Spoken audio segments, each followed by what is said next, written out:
Here are 3 things that make any woman want her man again. 1. Confidence. Women crave certainty, not arrogance, certainty. When you know who you are, what you want, and move with calm direction, she feels it.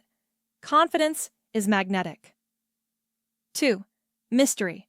Stop being predictable. Stop explaining every move. Be busy, focused, and a little hard to read. When she can't fully figure you out, she starts thinking about you again.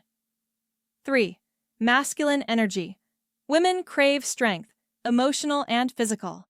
Stand tall, speak with purpose, touch her like you mean it. Do these 3 things consistently, and you won't need to ask for intimacy. She'll come to you. This is marriage fix for men. Stop chasing. Start leading. Let her crave you again.